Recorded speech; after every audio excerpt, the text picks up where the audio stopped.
္ဂလာပါရှင်ဆုမြ channel လေးကနေပြီးတော့ပြန်လဲကြိုဆိုပါရနော်ဒီတစ်ခေါက်ဗီဒီယိုလေးကတော့အရှိမဆုမြဝတ်ပြထားတဲ့ပွင့်ဆက်အင်ဂျီထိုနီလေးကိုမျှဝေပေးပါမယ်နော်ဒီအင်ဂျီလေးကကြတော့အရင်က3နှစ်လောက်ကပေါ့နော်တစ်ခါထိုးခဲ့ဘူးတဲ့အင်ဂျီလေးပါအဲ့ဒီချိန်တုန်းကကြတော့အတွေ့တဲ့ချီနဲ့အင်ဂျီထိုးလို့ရတဲ့အထင်နဲ့ပေါ့နော်ဒီအချီတုတ်အရန်တုတ်တဲ့ချီကိုသုံးပြီးလို့အင်ဂျီကအဝတ်လို့မရဘူးပြီးလို့ရှိရင်အချိန်ကုန်တဲ့လူပိန်ပန်းတယ်ပေါ့နော်ဒါကြောင့်အခုမှဘယ်လိုချီမျိုးနဲ့ဆိုရင်အင်ဂျီထိုးလို့ရတယ်ဆိုတာနားလည်လာလို့ပြန်ထိုးဖြစ်တဲ့အထည်လေးပါနော်ပြီးလို့ရှိရင်ဆုမြရဲ့ follower တွေတော်တော်များများကအခုမှစပြီးတော့ခြေခံကနေပြီးတော့စပြီးတော့ထိုးတဲ့သူတွေများတဲ့အတွက်တကယ်လို့အင်ဂျီထိုးတော့မယ်ဆိုရင်ပေါ့နော်တွေ့တဲ့ချီဆုမြလိုမျိုးတွေ့တဲ့ချီနဲ့အင်ဂျီထိုးလို့ရတယ်ထင်ပြီးတော့အင်ဂျီတွေကိုပေါ့နော်ဖြစ်တယ်လို့မထိုးကြပါနဲ့เนาะအချိန်ကုန်မဲ့လူပင်ပန်းမဲ့ပြီးလို့ရှိရင်ဝင်လို့မရဘူးပေါ့နော်ဒါကြောင့်အင်ဂျီထိုးတော့မယ်ဆိုရင်ခြီလုံးကိုတေချာရွေးဝယ်ပြီးမှအင်ဂျီထိုးပါလို့အကြံပေးပါရစေเนาะထိုင်းမှာနေတဲ့သူတွေဆိုရင်တော့ဆုမြရဲ့ခိုချေစုဟမ်မေရှော့မှာမှာယူအားပေးလို့ရပါတယ်เนาะချီမမှာဘူးဆိုလဲမေးလို့ရပါတယ်เนาะတည်ချင်တာလေးတွေโอเคဆုမြကတော့ဒီအင်ဂျီလေးကိုထိုးဖို့အတွက်ဒီအင်အား2ချီအင်အား2 Pro เนาะ Pro 18အင်အား2မှာတော့မျိုးမျိုးရှိတယ်เนาะအခုဒီအင်ဂျီလေးကိုကြတော့ Pro 18ဒီအယောင်လေးကိုသုံးပြီးတော့ထိုးထားတယ်เนาะအဆိုင်ကတော့တကယ်တော့2 mm နဲ့သုံးချင်တယ်ဆုမြမှာ2 mm မရှိလို့1.5လေးနဲ့ပဲသုံးပြီးတော့ထိုးထားတယ်เนาะပြီးရင်ပေဂျိုးလေးလိုမယ်เนาะပြီးလို့ရှိရင်ဆုမြတို့ဒီအင်ဂျီလေးကိုထိုးဖို့အတွက်ဒီမှာပွင့်လေးတွေဆက်ပြီးထိုးမှာအကျန်းဖြင်းပုံစံလေးပေါ့เนาะဒီပုံစံလေးဆုမြတို့ပထမဆုံးအင်ဂျီကိုထိုးမယ်ဆိုရင်เนาะအင်ဂျီကိုထိုးမယ်ဆိုရင်ဒီမှာအကျန်းဖြင်းနားလည်အောင်ဆွဲပြထားတဲ့ပုံလေးပါเนาะပထမဆုံးဒါမှမဟုတ်ပန်းပွင့်လေးတစ်ပွင့်အရင်ထိုးလိုက်မယ်ဒီမှာ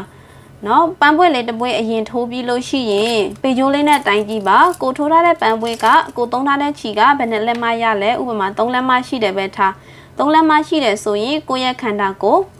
ခန္ဓာကိုယ်ဆိုဒီအင်ဂျီလေးက blouse အင်ဂျီလေးဖြစ်တဲ့အတွက်ပွားလေးဝတ်မှာဖြစ်တဲ့အတွက်ရေပတ်လည်းပဲယူပေးပါเนาะဘယ်နဲ့ပွင့်ဆိုရင်ကိုယ့်ရဲ့ခန္ဓာကိုယ်ပတ်လည်းရမလဲဆိုတာမှန်းဆပြီးတော့တိုင်းပြီးတော့ယူပေးပါဆုမြကတော့12ပွင့်ပတ်လည်းနဲ့ထိုးထားတယ်เนาะ12ပွင့်ပတ်လည်းနဲ့ထိုးထားတယ်ဆိုတော့အရှိ6ပွင့်နောက်6ပွင့်ပေါ့เนาะတကယ်လို့ဘယ်နဲ့လက်မှပဲယူပေါ့เนาะ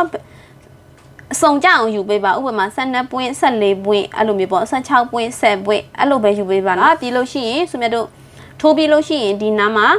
ပခုံးပေါ်ကို2ပွင့်တက်မယ်နော်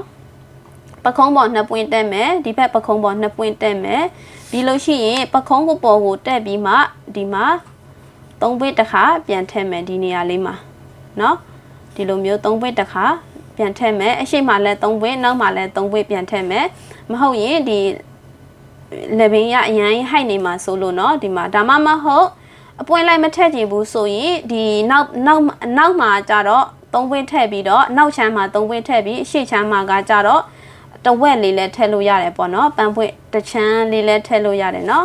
โอเคပြီးလို့ရှိရင်လက်မှာကကြတော့5ပွင့်နဲ့ကိုလိုချင်တဲ့အရှိလောက်ဆင်လာပါပြီးလို့ရှိရင်အနားလေးတွေကော့မယ်လက်ပင်လေးတွေကော့မယ်ပေါ့เนาะအဖျားလေးတွေထည့်မယ်เนาะအဲ့လိုပုံစံလေးနဲ့ထိုးမယ်เนาะဒါဆိုရင်ဆုမြတ်တို့ဒီအင်ဂျီလေးကိုစထိုးကြရအောင်เนาะလေးနဲ့ဆုမြတ်တို့ကဒီပန်းပွင့်လေးကိုပေါ့เนาะပွင့်လေးကိုအရင်ထိုးရမယ်เนาะပွင့်ကိုအရင်ထိုးဖို့အတွက်ပထမဆုံးဖွင့်ပြီး9ခါလုပ်ပါเนาะဒီပန်းပွင့်လေးကလေဖက်တမ်းမရှိတော့ဘူးဆုမြတ်ဟိုးအရင်ကတည်းကထိုးထားပြီးတော့တန်းလန်းနဲ့ပစ်ထားတဲ့ဟိုဟာပေါ့เนาะအင်ဂျီလေးမှုလို့အခုလည်းဒီတိုင်းပဲကြည့်ပြီးတော့ထိုးလိုက်တာလွယ်လေးမှုလို့เนาะ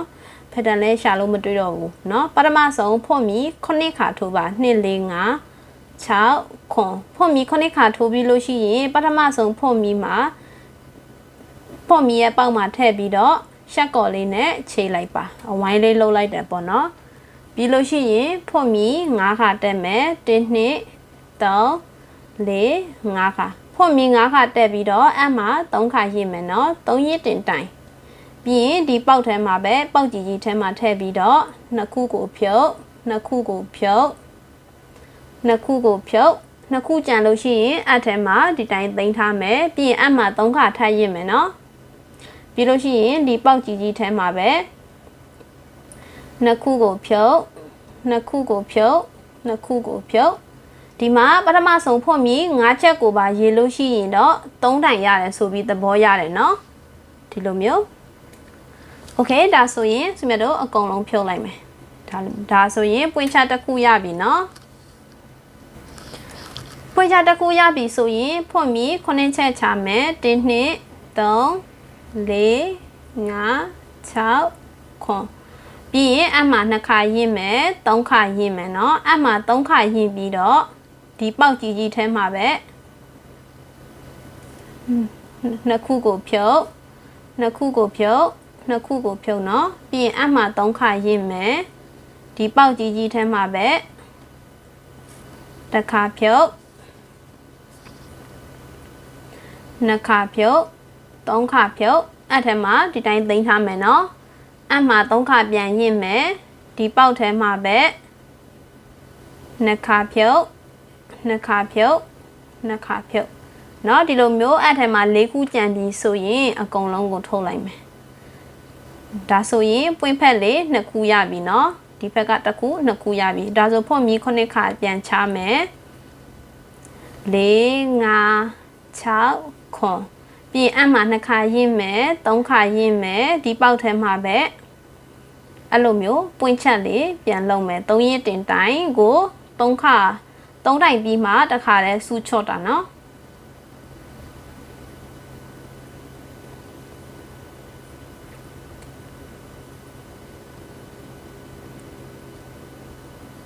အမှ3ခါရင်း2ခုကိုဖြုတ်เนาะဒီလိုမျိုး4ခုကြံရင်အကုန်လုံးကိုထုတ်မယ်ဖွင့်ပြီး9ချက်ချ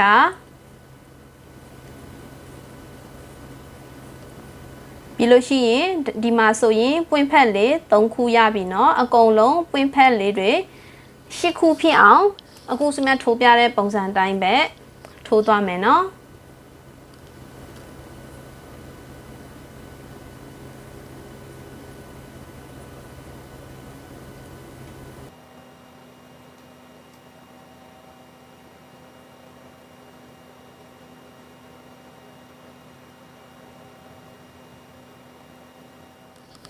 โอเคเนาะဒီမှာစမြတ်ထိုးလာတာဒီလိုမျိုး10ခုရပြီเนาะပွင့်ချက်လေးတွေ1 2 3 4 5 6 8เนาะ10ခုရပြီဆိုရင်ဒီမှာဖော့မီ4ချက်ထိုးမယ်ဒီနေရာမှာဖော့မီ4ခါเนาะပြီးလို့ရှိရင်ဒီမှာဒီပထမဆုံးစမြတ်တို့ထိုးထားတဲ့ဒီပွင့်ချက်လေးရဲ့အထိပ်မှာတိုင်ရှည်လေးနဲ့ဆုံးတက်လိုက်မယ်ဒါမျိုးလေးရမယ်เนาะဒါဆိုရင်ဒီလိုအဝိုင်းလေးရမယ်เนาะဒါမျိုးလေးရပြီဆိုရင်ဆွေမြတ်တို့ကဒီနေရာမှာဖော့မီ4ချက်1 2 3 4ဖော့မီ4ချက်က2ရက်တင်တိုင်เนาะ2ရက်တင်တိုင်တတိုင်စာပြီးလို့ရှိရင်နောက်ထပ်ဖော့မီ6ခါပြန်ထိုးမယ်2 3 4 5 6 8 9အကုန်လုံးစုစုပေါင်းဖော့မီ73ချက်เนาะဒီမှာ73ချက်ထိုးပြီးရင်အမှ2ခါရင့်မယ်ပြီးလို့ရှိရင်ဒီပထမဆုံးထိုးတဲ့ဖော့မီရဲ့အပေါက်မှာပဲ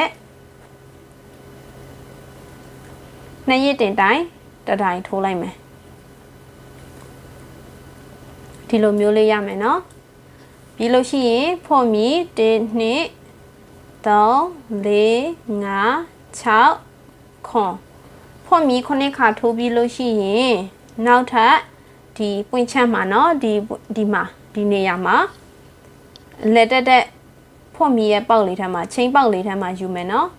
တိုင်ရှည်ရိုးရိုးတိုင်ရှည်တတိုင်ထိုးပါပြီးရင်ဖော့မီ9ခါ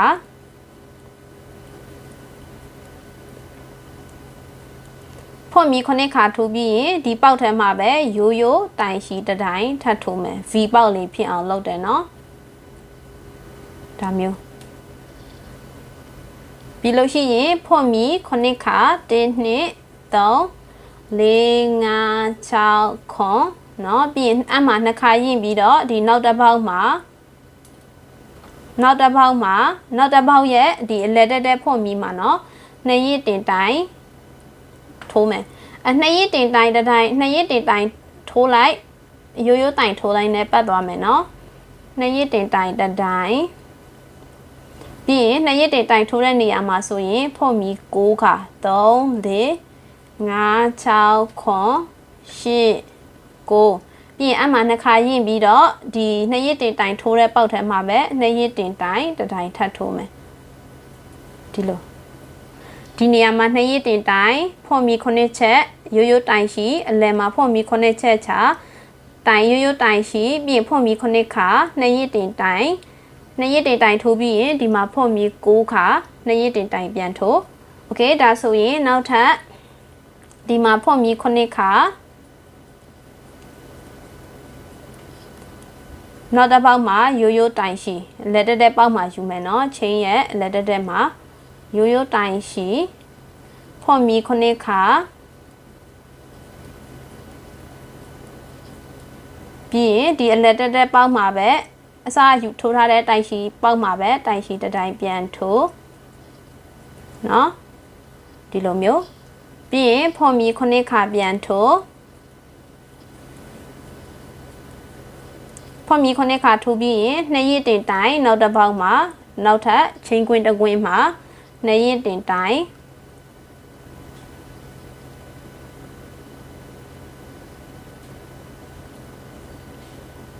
ချင်းရဲ့ပေါက်လေးတွေထဲမှာယူထားတယ်နော်စုမြတ်ကလေ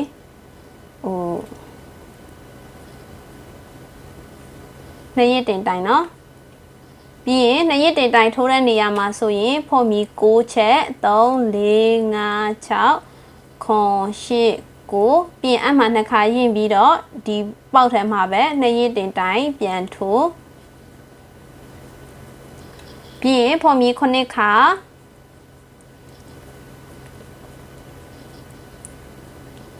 ပြီးလို့ရှိရင်နောက်တစ်ပေါက်မှာရိုးရိုးတိုင်ရှိဖော်မီ9ခါ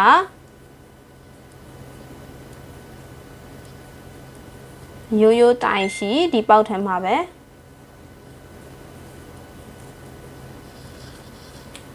ပြီးလို့ရှိရင်ဖော်မီ9ခါနှစ်ရစ်တင်တိုင်เนาะဒီမှာဖော်မီ9ခါ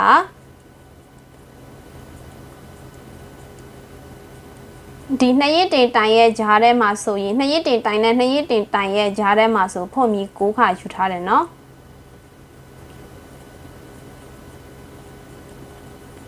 ပြီးရင်ဖော်မီ9ခါ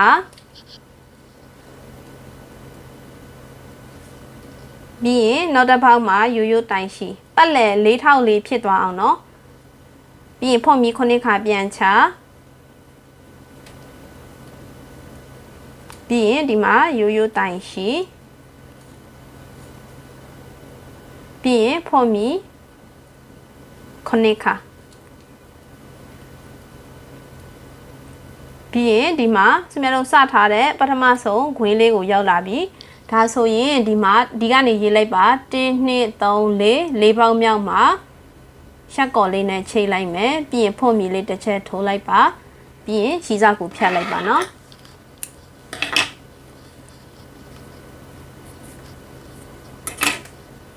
ဒါဆိုရင်စုမြတ်တို့ရဲ့ပန်းပွင့်လေးတစ်ခုရပြီပေါ့နော်ဒါမျိုးလေးဒီမှာဆိုရင်ဒီလိုမျိုးတေးချအခုတေးချလေးကြည့်ရင်ဒီလိုပုံလေးဖြစ်သွားတယ်เนาะဒီမှာဒီပန်းပွင့်လေးဖြစ်သွားတယ်ဒီမှာကအလှဒီဘက်ကဟာကမလှတဲ့ဘက်เนาะဒါမျိုးလေးဒီမှာစုမြတ်တို့ကဒီလိုမျိုးပန်းပွင့်လေးရပြီဆိုရင်ဒီနေရာမှာပန်းပွင့်ကိုတပွင့်နဲ့တပွင့်ကိုဆက်ရမယ်เนาะဒီမှာစုမြတ်အစလေးတွေမသိမ့်ဘူးမသိမ့်သေးဘူးပေါ့เนาะပြီးမှပြန်လိုက်သိမ့်မလို့တခါတည်းသိမ့်သွားရင်တော့ရှင်းတာပေါ့เนาะဒီလိုမျိုးပွင့်လေးတွေကိုတပွင့်နဲ့တပွင့်ရအောင်ဆက်မယ်โอเคဒါဆိုရင်စုမြတ်တို့ကဒီပန်းပွင့်လေးတွေကိုဆက်ကြမယ်เนาะโอเคဒီမှာဆက်မယ်ဆိုတော့ကเนาะဆက်မယ်ဆိုတော့ကဒီမှာစုမြတ်ကမှတ်ချက်လေးကိုချိန်ထားတယ်လှတဲ့ဘက်ဆိုပြီးတော့เนาะမှားမှာဆိုလို့ပြီးလို့ရှိရင်စုမြတ်တို့ကဒီမှာဝင်ဆက်မယ်ဒီဘက်ချမ်းမှာဝင်ဆက်မယ်เนาะအစလေးတွေမသိမ်းတော့လေနည်းနည်းမြင်ရရှုပ်နေလိမ့်မယ်เนาะဒီမှာဝင်ဆက်မယ်ဒီလိုမျိုးတပွင့်နဲ့တပွင့်ဆက်ထားတဲ့ပုံစံလိုမျိုးเนาะဆက်မယ်ဆိုတော့စုမြတ်တို့ရဲ့ပန်းပွင့်လေးကိုထိုးလာပြီးလို့ရှိရင်နောက်တပွင့်ပေါ့เนาะထိုးလာပြီးလို့ရှိရင် ဒီ2ရက်တင်တိုင်ဒါရိုးရိုးပုံမှန်တိုင်เนาะဖော်မီ9ချက်ရိုးရိုးပုံမှန်ဖော်မီခွန်2ရက်တင်တိုင်เนาะဒီနေရာလေး2ရက်တင်တိုင်တတိုင်ထိုးပြီးရင်အဆုံးသတ်ထားတယ်ဒီလိုပုံစံလေးမှာပြီးလို့ရှိရင်ဒီနေရာမှာဖော်မီ4ခါเนาะဖော်မီ4ခါပြီးလို့ရှိရင်ဒီမှာကလှအခုဆွေးနွေးတို့မြင်နေရတဲ့ဘက်ကလှတဲ့ဖက်ဒီဘက်ကမလှတဲ့ဖက်ဒါဆိုရင်မလှတဲ့ဘက်ချင်းကြောချင်းကပ်ပြီးတော့ဒီလိုဆက်မယ်เนาะဒါဆိုရင်ပြီးသွားတဲ့ချိန်ဆိုရင်လှပဲဖြစ်သွားတာပေါ့နော်ဒီမှာဒီနေရာမှာဝင်ချိတ်မယ်ဒီဖော့မီ6ချက်ထိုးထားတဲ့နေရာမှာအလဲတက်ပေါက်မှာချီတိုင်တုံနဲ့ဝင်ချိတ်မယ်ပြီးရင်ဖော့မီ4ခါပြီးလို့ရှိရင်ပြီးနေတဲ့ပွင့်ကိုလှော့ပြီးတော့အမှ2ခါရင့်ပြီးတော့ဒီမှာ2ရက်တင်တိုင်တတိုင်ပြန်လာထိုးမယ်နော်မပြီးသေးတဲ့ပွင့်မှာဒါမျိုးလေးနော်ပြီးရင်ဖော့မီ3ချက်ပြီးနေတဲ့ပွင့်မှာဟိုဘက်မှာနောက်တစ်ပေါက်မှာเนาะနောက်ထပ်ကွင်းတစ်ခုမှာတိုင်တုံနဲ့ချိတ်မယ်နောက်တစ်ကွင်းမှာပြီးရင်ဖော့မီ3ခါပြီးရင်မပြီးသေးတဲ့ပွင့်မှာဒီမှာရိုးရိုးတိုင်ရှိလာထိုးမယ်နောက်ထပ်တစ်ကွင်းမှာเนาะရိုးရိုးတိုင်ရှိတစ်တိုင်ဖော့မီ3ချက်ပြီးရင်ပြီးသွားတဲ့ပွင့်မှာနောက်တစ်ကွင်းမှာတိုင်တုံနဲ့တစ်ခါဝင်ချိတ်မယ်ဖော့မီ3ခါပြီးရင်မပြီးသေးတဲ့ပွင့်မှာဒီမှာတိုင်ရှိတစ်တိုင်ပြန်လာထိုးမယ်เนาะဒါမျိုးလေးပြီးရင်ဖော့မီ3ခါပြီးနေတဲ့ပွင့်မှာနောက်တစ်ကွင်းမှာဝင်ချိတ်မယ်တိုင်တုံနဲ့ဖော့မီ3ခါမပြီးသေးတဲ့ပွင့်မှာ2ရက်တင်တိုင်ထိုးမယ်နောက်တစ်ကွင်းမှာဒီမှာเนาะ2ရက်တင်တိုင်ထိုးတဲ့နေရာမှာကျတော့ဖော့မီ4ခါပြီးလို့ရှိရင်ဒီမှာဒီနေရာမှာချင်းပေါက်ထဲမှာထိုးလဲရတယ်ဒီတိုင်းချိတ်လိုက်လဲရတယ်ပြီးနေတဲ့ပွင့်မှာနောက်တစ်ပေါက်မှာနောက်တစ်ကွင်းမှာဝင်ချိတ်တယ်ပြီးရင်ဖော့မီ4ချက်ပြီးရင်ဒီမှာ2ရက်တင်တိုင်ပြန်လာထိုးမယ်ဒါဆိုရင်ဒီမှာအပွင့်ဆက်နီးလေးเนาะအပွင့်ဆက်နီးကကြတော့တိတဲ့သူတွေအတွက်ဆိုရင်ဘယ်လောက်မှမခက်ဘူးเนาะဟိုဘက်ချိတ်ဒီဘက်ချိတ်ဟိုဘက်ချိတ်သွားရုံပဲเนาะဒီမှာဒါမျိုးလေးရမယ်ဒီလိုမျိုးပုံစံလေးချိတ်ပြီးသွားပြီဆိုရင်ပုံမှန်တိုင်းမန်းပွင့်ကိုပြီးအောင်ထိုးသွားရုံပဲเนาะဖော့မီ9ခါ2 4 6ခွန်ပြီးလို့ရှိရင်ရိုးရိုးနောက်တစ်ကွင်းမှာရိုးရိုးပုံမှန်တိုင်းပဲပန်းပွင့်လေးကိုပြီးအောင်ဆက်ထိုးသွားမယ်เนาะတိုင်ရှိ1ဖော့မီ9ဒီပေါက်ထဲမှာပဲတိုင်ရှိတစ်ခါဖော့မီ9ခါပြီးရင်ဒီမှာ1 2 3 4ပေါင်းမြောက်မှာရက်ကော်လေးနဲ့ချိတ်ဖော့မီလေးတစ်ချက်ထိုးပြီးတော့ချီဖြတ်လိုက်ပါဒါမျိုးလေးရမယ်ဒါဆိုရင်ဒါမျိုးလေးเนาะဒါပန်းပွင့်တပွင့်နဲ့တပွင့်ဆက်တဲ့နီးလေးเนาะပြီးလို့ရှိရင်တပွင့်နဲ့တပွင့်ဆက်ပြီးလို့ဆက်သွားမယ်ဆက်ပြီးတော့ကိုယ့်ရဲ့ပတ်လည်ပေါ်ခန္ဓာကိုယ်ပတ်လည်ပေါ်เนาะပွားလေးထိုးတဲ့အင်ဂျီဆိုတော့ဒီ block လေးဆိုတော့ပွားလေးပဲယူမယ်เนาะပြီးလို့ရှိရင်ဆွေတို့ကကိုသုံးတဲ့ချီကမိဖို့တိုင်လိုက်လို့ရှိရင်လည်းနည်းနည်းထွက်လာသေးတယ်เนาะကျဲပြီးတော့လေအဲ့ဒါကြောင့်ကိုဟာကိုတိုင်ယူပါဘယ်နှပွင့်နဲ့ထိုးမှလဲဆွေကတော့အကုန်လုံး12ပွင့်နဲ့ထိုးထားတယ်เนาะ12ပွင့်ပတ်လည်ပေါ့ပတ်လည်လုံးခန္ဓာကိုယ်တစ်ပတ်လည်လုံး12ပွင့်နဲ့ထိုးထားတယ်ဒါဆိုဥပမာကိုထိုးလာတဲ့ဟာကပတ်လည်ပြည့်သွားပြီပဲထားပတ်လည်12ပွင့်ကိုလိုချင်တဲ့အရှည်ရသွားပြီပဲထားပါเนาะဒါဆိုရင်ဆွေတို့ကဟိုဘက်ဒီဘက်ကိုချိတ်ရမယ်เนาะဒီမှာအကွင်းလေးဖြစ်သွားအောင်ပေါ့နော်ကွင်းလိုက်ဖြစ်သွားအောင်ဆက်ရမယ်နော်ဒါမျိုးလေးဖြစ်သွားအောင်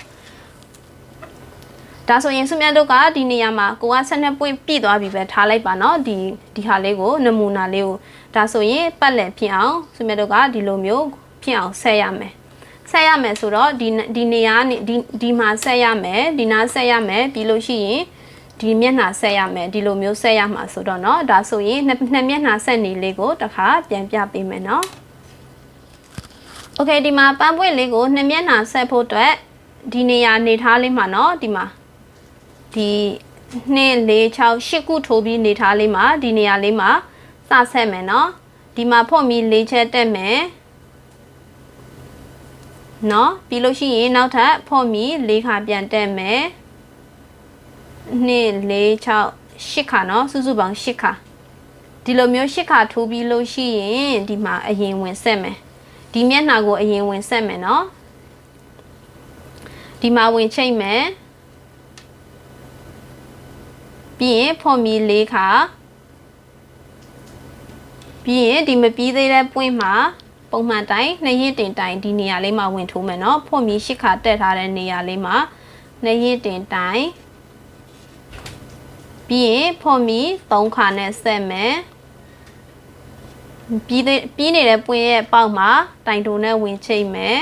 เนาะအစားဆက်ပြသလိုမျိုးပဲဖော့မီ3ချက်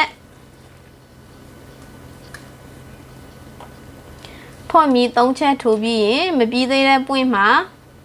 ရိုးရိုးတိုင်ရှိနောက်တစ်ပေါက်မှာရိုးရိုးတိုင်ရှိတစ်တိုင်းဝင်ထိုးမယ်ဖော့မီ3ချက်ပြီးလို့ရှိရင်ပြီးနေတဲ့ပွင့်ကိုပြန်ကင်ပြီးတော့နောက်တစ်ပေါက်မှာတိုင်တိုနဲ့ဝင်ချိတ်မယ်ဖော့မီ3ခါ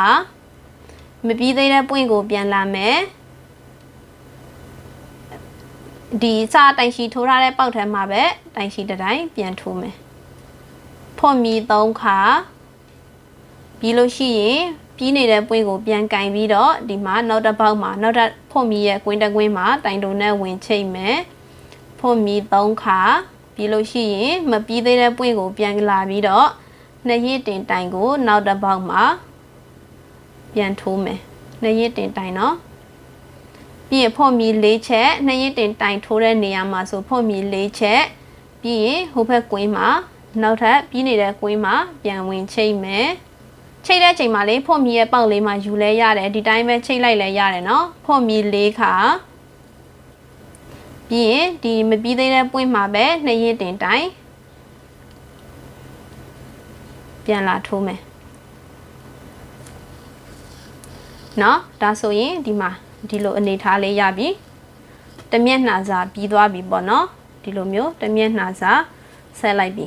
ဒါဆိုဒီနေရာလေးကိုကြတော့ရိုးရိုးပုံမှန်တိုင်းထိုးလာမယ်ဒီနားထိရောက်အောင်เนาะပြီးမှဟိုဘက်စနဲ့ဆက်မယ်เนาะโอเคဒါဆိုစုမြဒီနေရာမှာတမျက်နှာစာကိုပုံမှန်တိုင်းထိုးသွားမယ်1 2 3 4 5 6ခွန်ပြီးရင်ဒီမှာရိုးရိုးတိုင်ရှိထိုးမယ်ဆက်စရာမလိုဘူးဖော့မီ9ခါ1 2 3 4 5 6ခွန်ပြီးရင်ဒီမှာတိုင်ရှိဖော့မီ9ခါအမှ2ခါရင်ပြီးတော့ဒီမှာ2ရစ်တင်တိုင်ထိုးမယ်เนาะပြီးလို့ရှိရင်ဒီမှာနောက်တစ်ခုကိုသူများတို့ကဝင်ဆက်မယ်ဒီလိုမျိုးဝိုင်းသွားအောင်ဆက်ရမှာဆိုတော့ဒီနေရာနဲ့ဒီဘက်နဲ့ကိုဝင်ဆက်မယ်เนาะနည်းနည်းတော့ကြည်ရရှုပ်နေလိမ့်မယ်เนาะသူများမှာအမီးတွေကိုပြီးသွားတဲ့စလေးတွေကိုမသိမ်းမိလို့เนาะဆက်မယ်ဆိုတော့ဖော့မီ4ချက်ထိုးပြီးတော့ဒီမှာဒီနေရာဝင်ဆက်မယ်ဖော့မီ4ခါပြီးရင်2ရစ်တင်တိုင်ဒီမှာဝင်ဆက်မယ်ဖော့မီ3ပြီးရင်ဒီမှာပြီးနေတဲ့မဟာမှာပုံမှန်တိုင်းပဲဝင်ချိတ်သွားမယ်เนาะဖော့မီ3ဒီမပြီးသေးတဲ့ပွင့်မှာနောက်ထပ်ခွင်းတစ်ခုမှာတိုင်ရှိတစ်တိုင်းဖော့မီ3ဟိုဘက်ကကွင်းနောက်ထပ်ကွင်းတစ်ခုမှာတိုင်တိုနဲ့ချိတ်ဖော့မီ3နောက်ထပ်ဒီဘက်မှာပဲမပြီးသေးတဲ့ပွင့်မှာတိုင်ရှိထိုးထားတဲ့ပေါက်မှာတိုင်ရှိပြန်ထိုးဖော့မီ3ခါဟိုဘက်ကိုမပြီးနေတဲ့ပွင့်မှာနောက်ထပ်ခွင်းတစ်ခုမှာတိုင်တိုနဲ့ဝင်ချိတ်ဖော့မီ3ပြီးလို့ရှိရင်အမှ2ခါရင်ပြီးတော့နောက်ထပ်မပြီးသေးတဲ့ပွင့်မှာနောက်ထပ်ခွင်းတစ်ခုမှာ2ရစ်တင်တိုင်တစ်တိုင်โ ပြီးရင်နှစ်ရက်တိုင်ထိုးတဲ့နေရာမှာဆိုဖော့မီ4ခါပြီးရင်ပြီးနေတဲ့ပွင့်မှာဒီမှာနောက်တစ်ပေါက်မှာတိုင်တိုနဲ့ဝင်ချိတ်ဖော့မီ4ခါမပြီးသေးတဲ့ပွင့်မှာနှစ်ရက်တိုင်တတိုင်ဝင်ထိုးမယ်နှစ်ရက်တိုင်เนาะစားထိုးတဲ့နှစ်ရက်တိုင်ပေါက်မှာဒါဆိုဒါမျိုးလေးရပြီပြီးလို့ရှိရင်ပွင့်ကိုပြီးအောင်ထိုးသွားလိုက်ရုံပဲเนาะဖော့မီ9ခါပြီးလို့ရှိရင်ဒီမှာတိုင်ရိုးတိုင်ဖော့မီ9ခါရိုးတိုင်ရှိတတိုင်ထိုးဒီပေါက်ထဲမှာပဲပြီးရင်ဖော့မီ9ခါပြီးရင်ဒီမှာနောက်ဆုံးမှာ1 2 3 4ပေါင်းမြောက်မှာရက်ကော်နဲ့ချိတ်ဖော့မီလေးတစ်ချက်ထိုးပြီးတော့ခြေစကိုဖြတ်ပါเนาะ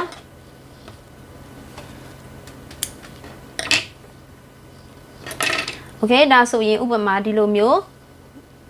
ပတ်လည်ဖြစ်သွားမယ်ပေါ့เนาะပတ်လည်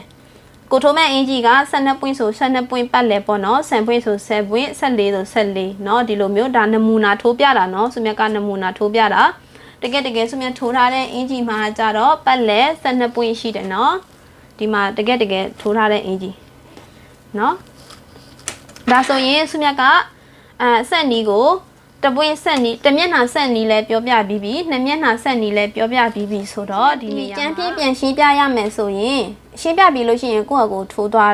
လို့ရအောင်เนาะဒီဟာတိတ်မခက်ဘူးပွင့်ဆက်တက်လို့ရှိရင်အင်ဂျီဖြစ်အောင်ထိုးလို့ရပြီเนาะဆုမြတ်ကတော့အကုန်လုံး12ပွင့်ပတ်လည်ထိုးထားတယ်เนาะ12ပွင့်ပတ်လည်ထိုးထားတယ်လိုက်ထိုးတဲ့သူတွေကကြတော့14ပွင့်ပတ်လည်ဖြစ်ရင်လည်းဖြစ်မယ်10ပွင့်ပတ်လည်ဖြစ်ရင်လည်းဖြစ်မယ်เนาะโอเคဒါဆိုရင်ဆုမြတ်နဲ့တူရင်လည်းတူမယ်เนาะဘယ်လိုပဲထိုးအစုံလေးရအောင်ယူပေးပါပတ်လည်ကိုဒီလိုပုံစံလေးရနေပြီဆိုရင်ဒီမှာကြတော့ဆုမြတ်ကလက်ကိုဒီနေရာမှာထည့်လိုက်တယ်ဒီဘက်မှာရှေ့နောက်တွက်ကတော့တပွင့်ခြံခဲ့တယ်เนาะဒီမှာဂျိုင်းတွက်တပွင့်ခြံခဲ့တယ်ဒီလိုမျိုးနှစ်ပွင့်တက်တယ်เนาะပခုံးမှာနှစ်ပွင့်တက်တယ်အနောက်မှာလည်းနှစ်ပွင့်တက်တယ်เนาะအကုန်လုံး၄ပွင့်တက်သွားတယ်ပေါ့เนาะဂျိုင်းတွက်တက်ပြီးတော့ဒီမှာနှစ်မျက်နှာပခုံးထိပ်မှာဆက်လိုက်တယ်เนาะ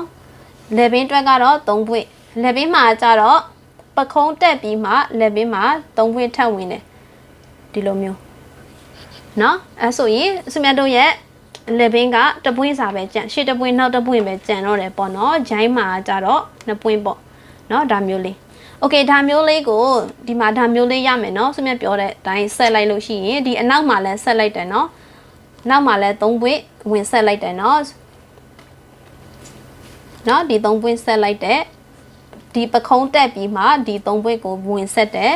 ပြီးလို့ရှိရင်ဆုမြတ်တို့ကလဲလာမယ်လက်ကိုကြတော့ဒီမှာ5ပွင့်ပတ်လည်ဖြစ်သွားတယ်เนาะ1 2 3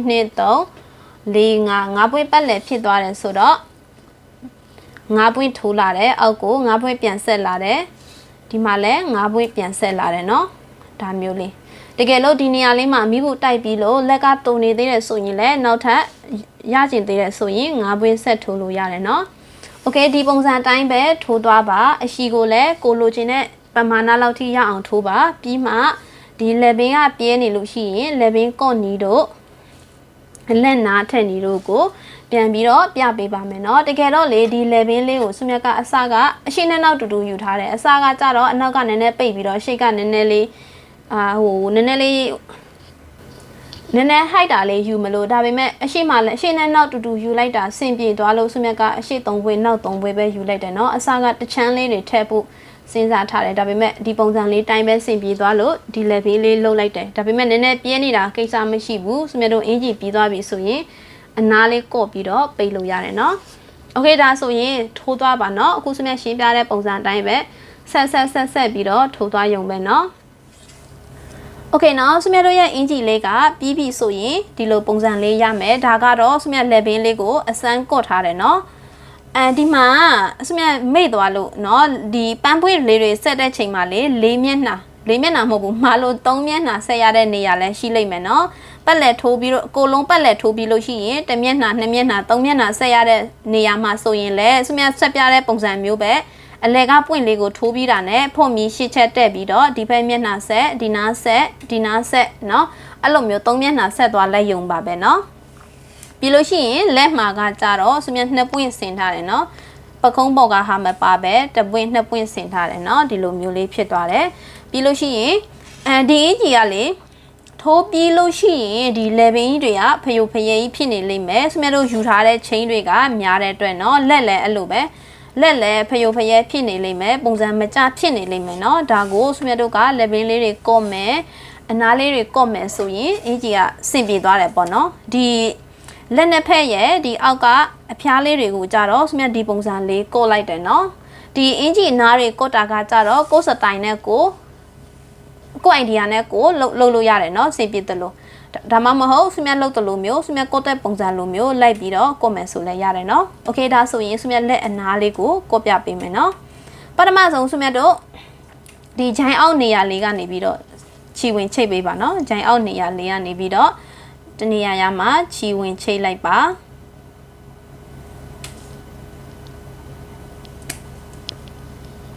ခြီစကိုဝင်ချိတ်မယ်เนาะခြေစားကိုဝင်ချိတ်ပြီးတော့ဖော့မီ3ချက်တက်မယ်1 2 3เนาะပြီးလို့ရှိရင်ဒီမှာလမ်းချိတ်မယ်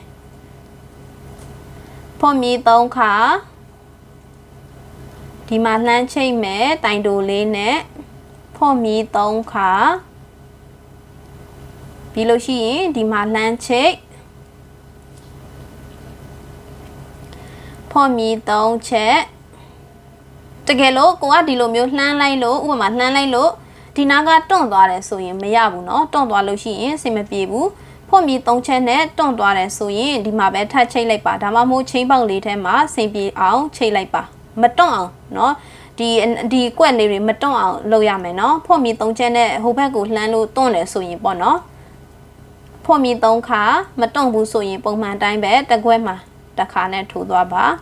ဖော့မီ3ချက်ဒီမှာတိုင်တိုနဲ့ထိုးမယ်ဖော့မီ3ချက်ဒီမှာမတွန့်ဘူးဆိုရင်ပုံမှန်တိုင်းထိုးသွားเนาะမတိမတာလေးသေးသွားတယ်ပေါ့เนาะဖော့မီ3ချက်တကယ်လို့ဒီမှာเนาะသေချာပြန်ကြည့်ပါဒီလိုမျိုးနောက်တစ်ပေါက်ကိုလှမ်းလိုက်လို့တွန့်သွားတယ်ဆိုရင်မရဘူးเนาะတွန့်သွားတယ်ဆိုရင်အဲ့လိုမျိုးမလုံနဲ့เนาะမလှမှာဆိုလို့ဖော့မီ3ခါထိုးပြီးရင်ဒီမှာပဲဒီချင်းပေါက်လေးထဲမှာဖြစ်ဖြစ်ယူလိုက်ပါမတွန့်အောင်เนาะဒီလိုမျိုးပြီးရင်ဖော့မီ3ချက်နဲ့အဲ့လိုပဲပတ်လက်အဆုံးထိရအောင်ဆိုမြတ်တို့ထိုးသွားမယ်เนาะ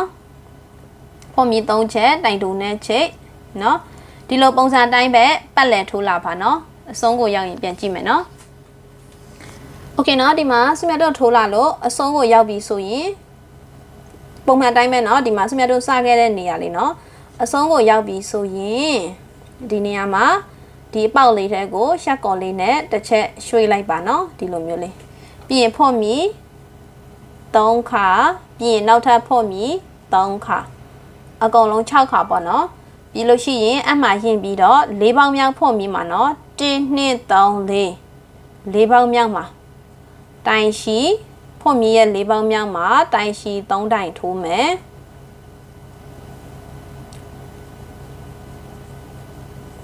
ပြီးရင်ဖော့မီ3ချက်ဒီပေါက်ထဲမှာပဲစားတိုင်ရှိ3တိုင်ထိုးထားတဲ့ပေါက်ထဲမှာပဲရှက်ကော်နဲ့ချိတ်မယ်ပြီးရင်ဖော့မီ3ခါပြီးရင်နောက်တစ်ပေါက်မှာတိုင်တိုလေးနဲ့လှမ်းချိတ်မယ်ဒါမျိုးလေးเนาะပြီးလို့ရှိရင်နောက်ထပ်ဖော့မီ3ခါတက်မယ်ဖော့မီနောက်ထပ်3ခါတက်မယ်အကုန်လုံး6ခါပြီးရင်ပေါ်ကနေချီထွက်နေတဲ့ပေါက်ကနေရေးလို့ရှိရင်1 2 3 4ပေါင်းမြောက်မှာเนาะ4ပေါင်းမြောက်မှာတိုင်ရှိ3တိုင်ပြန်ထိုးမယ်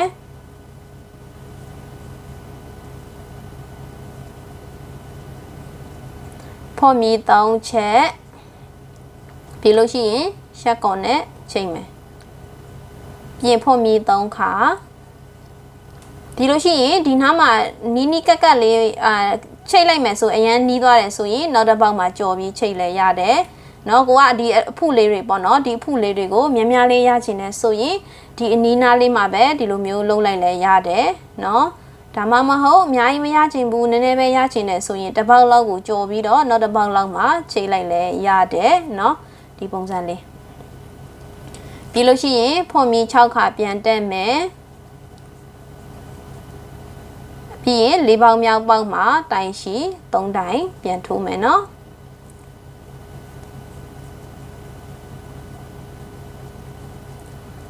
ဖော်မီ3ချက်ရှက်ကောနဲ့ဆင်းချိတ်မယ်နော်ဖော်မီ3ခါပြီးရင်ဒီမှာနောက်တစ်ပေါက်မှာကိုထည့်ချင်တဲ့ပေါက်မှာတိုင်တိုလေးနဲ့ဆင်းချိတ်မယ်ပြီးရင်ဖော်မီ6ခါပြန်တက်6ခါတက်ပြီးတော့ဒီပုံစံလေးတွေတိုင်းပဲပတ်လည်လုံးရအောင်လုပ်သွားမယ်နော်โอเคဒါဆိုရင်ပြီးလို့ရှိရင်ပြန်ကြည့်ကြမယ်နော်โอเคနော်ဒီမှာစမတ်တို့ထိုးလာတာအဆုံးကိုရောက်ပြီဆိုရင်လည်းပုံမှန်တိုင်းပဲเนาะချိတ်လိုက်ပါတိုင်တိုလေးနဲ့ပြီးရင်ချီဖြတ်လိုက်ပါเนาะ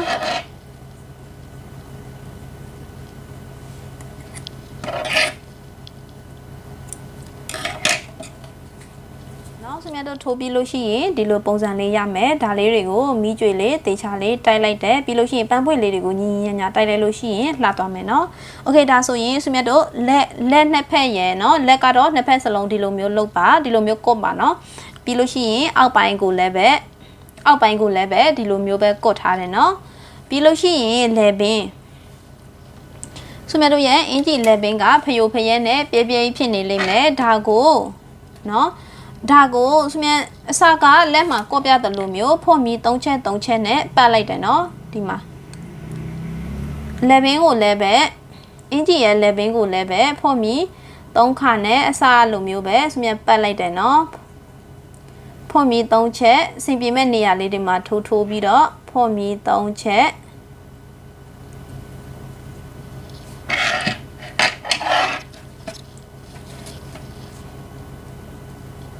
နော်ချိတ်သွားမယ်ဖော်မီ3ချက်ပြီးရင်ဒီမှာချိတ်အစလက်မှာတင်ပြတယ်လို့မျိုးပဲเนาะဖော်မီ3ချက်ထိုးပြီးရင်ဆင်ပြေမဲ့နေရာလေးတွေမှာချိတ်သွားပါပတ်လည်လုံးเนาะတစ်ပတ်လည်လုံးဒါဆိုမြတ်တစ်ပတ်လည်လုံးเนาะတစ်ပတ်လည်လုံးထိုးလာပြီးပြီเนาะဖော်မီ3ချက်နဲ့အပေါက်လေးတွေကော့သွားတယ်ပေါ့နော်မတိမတာလေးလေပင်လေးကိုချုပ်လိုက်တယ်နော်မတိမတာလေးပဲချုပ်တာနော်တွန့်နေလို့မရဘူးတွန့်နေရင်မလှဘူးနော်โอเคဒါဆိုရင်စမတ်တို့လေပင်ကိုဖို့အတွက်ဒီမှာတေချာကြည့်ပါနော်ပထမဆုံးဒီပေါက်ထဲဂွင်းလေးထဲကိုပေါ့နော်ဖော့မီ3ချက်ထိုးထားတဲ့ပေါက်လေးထဲကိုရှက်ကော်လေးနဲ့တစ်ခါရွှေ့လိုက်ပါပြီးရင်ဖော့မီ4ချက်တက်မယ်ဖော့မီ4ချက်တက်ပြီးတော့အမှရင်ပြီးတော့ဒီပေါက်ထဲမှာပဲတိုင်ရှိတစ်တိုင်ထိုးမယ်နော်တိုင်ရှိတစ်တိုင်ထိုးပြီးလို့ရှိရင်ဖော့မီတစ်ချက်ချမယ်နောက်တစ်ပေါက်မှာတိုင်ရှိတစ်တိုင်ဖော့မီတစ်ချက်ချဒီပေါက်ထဲမှာပဲတိုင်ရှိတစ်တိုင်နော်ပြီးရင်ဖော့မီတစ်ချက်ချနောက်တစ်ပေါက်မှာတိုင်ရှိတစ်တိုင်ဖော်မီတစ်ချက်ချဒီပေါက်ထဲမှာပဲတိုင်ရှိတစ်တိုင်ဖော်မီတစ်ချက်ချနောက်တစ်ပေါက်မှာတိုင်ရှိတစ်တိုင်ဖော်မီတစ်ချက်ချပြီးတော့ဒီပေါက်ထဲမှာပဲတိုင်ရှိတစ်ပေါက်မှာเนาะတစ်ပေါက်မှာတိုင်ရှိလေးတွေနှစ်တိုင်ထိုးတယ်တိုင်ရှိတစ်ခုနဲ့တစ်ခုကြားမှာဖော်မီတစ်ချက်ချတယ်เนาะโอเคဖော်မီတစ်ချက်ချနောက်တစ်ပေါက်မှာတိုင်ရှိနောက်တစ်ပေါက်မှာတိုင်ရှိเนาะပြီးလို့ရှိရင်အလယ်မှာတိုင်ရှိနှစ်ခုရဲ့ကြားမှာဖော့မီတစ်ချက်ပြီးရင်ဒီပေါက်ထဲမှာပဲတိုင်ရှိတစ်တိုင် V လေးတွေလောက်သွားတယ်เนาะ V ပုံစံလေးတွေโอเคဒါမျိုးကိုတစ်ပတ်လည်လုံးပြည့်အောင်ထိုးလာပါเนาะပတ်လည်လုံးလက်ပင်ပတ်လည်လုံးထိုးသွားပါเนาะโอเคเนาะဒီမှာစမြတ်ထိုးလာတာအဆုံးကိုရောက်ပြီဆိုရင်ပုံမှန်အတိုင်းပဲဒီလိုမျိုးလေးထိုးပြီးလို့ရှိရင်ဖော့မီတစ်ချက်ထိုးပြီးတော့ဒီမှာရက်ကော်လေးနဲ့ချိန်လိုက်မယ်เนาะဒါဆိုရင်စမြတ်တို့ရဲ့လေပင်ပေါက်ကဒါမျိုးလေးဖြစ်သွားမယ်အကြီးလေပင်ကเนาะဒါမျိုးလေးဖြစ်မယ်ဒါမျိုးလေးဖြစ်နေတာကိုစမြတ်ဝတ်ဆန်ကြည့်တော့လေစမြတ်နဲ့နည်းနည်းလေးလေပင်ကကျဲနေသေးတယ်ပေါ့နော်လေပင်ပြဲနေသေးတယ်ဒါကြောင့်စမြတ်ကနောက်ထပ်တစ်ဆင့်ငယ်အောင်မှာပေါ့နော်တကယ်လို့ဒီလေပင်ကအခုတစ်ဆင့်ထိုးပြီးတာနဲ့လေပင်ကတင်ချသွားပြီဆိုရင်ဒီနေရာမှာရသွားပြီဆိုရင်ဒီနေရာမှာဆုံးသတ်လိုက်လဲရတယ်เนาะ ဒါမှမဟုတ်နောက်တစ်ဆင့်တက်ကျင်သေးတယ်ဒီပုံစံလေးတိုင်းပဲနောက်တစ်ဆင့်တက်ကျင်သေးတယ်ဆိုလဲအခုစမြတ်ထိုးပြတဲ့ပုံစံတိုင်းပဲတက်လို့ရတယ်ဒါမှမဟုတ်လက်ပင်ကကျယ်နေသေးလို့ပြန်ကျင်းကျင်သေးတယ်နောက်တစ်ဆင့်လောက်ကျင်းကျင်သေးတယ်ဆိုရင်အခုစမြတ်ကျင်းပြတဲ့နေလေးကိုကြည့်ပါနော်နောက်တစ်ဆင့်မှာစမြတ်ကျင်းဖို့အတွက်ဒီ V ပေါက်လေးထဲကိုရှက်ကော်လေးနဲ့အရင်ဝင်လိုက်မယ်နော်ပြီးရင်ဖွန်မီ3ခါပဲတက်တော့မယ်3ခါမဟုတ်ဘူး4ခါတက်မယ်ပြီးရင်ဒီပေါက်ထဲမှာပဲတိုင်ရှိတတိုင်းထိုးမယ်4ခါကကြတော့ဖွန်မီ3ချက်ကတတိုင်းစာနောက်တစ်ချက်ကတော့အလဲအချတယ်ဆိုတဲ့သဘောပေါ့နော်ဒီပုံစံလေးပြီးရင်ဖွန်မီမရှိတော့ပဲနောက်ထပ် V ပေါက်လေးကိုတိုင်ရှိတတိုင်းဖွန်မီတစ်ချက်ချဒီ V ပေါက်လေးထဲမှာပဲတိုင်ရှိတတိုင်း V ပေါက်လေးထဲမှာ V ပြန်ထိုးတယ်နော်ပြီးရင်ဖွန်မီမချတော့ဘူးနောက်တစ်ပေါက်ကိုနောက်ထပ် V ပေါက်ကိုနော် V ပေါက်ကိုတိုင်ရှိတတိုင်းဖွန်မီတစ်ချက်ချဒီ V ပေါက်လေးထဲမှာပဲတိုင်ရှိတတိုင်းဒါမျိုးလေးအလယ်မှာဖွန်မီတစ်ချက်မချတော့ဘူးနော်ပြီးရင်နောက်ထပ် V ပေါက်လေးထဲမှာတိုင်ရှိတတိုင်းဖွန်မီတစ်ချက်ချတိုင်ရှိတတိုင်းပြီးရင်နောက်ထပ် V ပေါက်လေးထဲမှာတိုင်ရှိတတိုင်းဖွန်မီတစ်ချက်ချ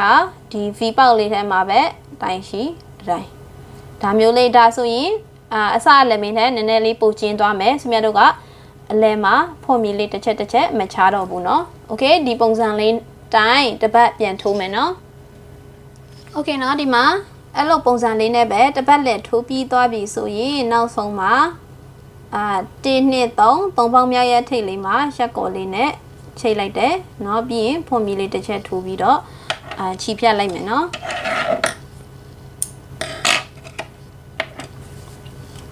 ဒါဆိုရင်ဆုမြတ်တို့ရဲ့လက်ပင်လေးကဒီလိုပုံစံလေးဖြစ်သွားမယ်เนาะဒီမှာဒါမျိုးလေးဖြစ်သွားမယ်เนาะတကယ်လို့ဒီထက်ပို့ပြီးတော့ထိုးမယ်ဆိုလဲထိုးလို့ရသေးတယ်เนาะနောက်ထပ်တဒန်းနှစ်တန်းထိုးချင်တဲ့လောက်ထိုးလို့ရတယ်ဒီလက်ပင်အနားလေးကိုပြားလေးကိုပေါ့เนาะကြီးကြီးလေးရချင်ရင်အပေါ်ကိုတစ်ခါတဒန်းနှစ်တန်းသုံးတန်းထိုးလို့ရတယ်เนาะဆုမြတ်ကတော့ဒီနှစ်တန်းပဲเนาะဒါမျိုးလေးနဲ့ပဲတော်လိုက်တယ်เนาะဒီပုံစံလေးเนาะဒါမျိုးလေးရမယ်လက်ကတော့ဒီပုံစံလေးရမယ်ဒါမီးကြွေတိုက်ပြီးလို့ရှိရင်ဒါမျိုးလေးဖြစ်သွားမယ်เนาะပြီးလို့ရှိရင်အောက်ပိုင်းမှာလည်းဒီလိုလေးပဲအဆုံးသတ်လိုက်ပါတယ်เนาะโอเคဒါဆိုရင်ဒီဗီဒီယိုလေးကိုဒီမှာပဲအဆုံးသတ်လိုက်ပါမယ်เนาะအကုန်လုံးအဆင်ပြေကြပါစေเนาะအားလုံးအဆင်ပြေကြပါစေเนาะ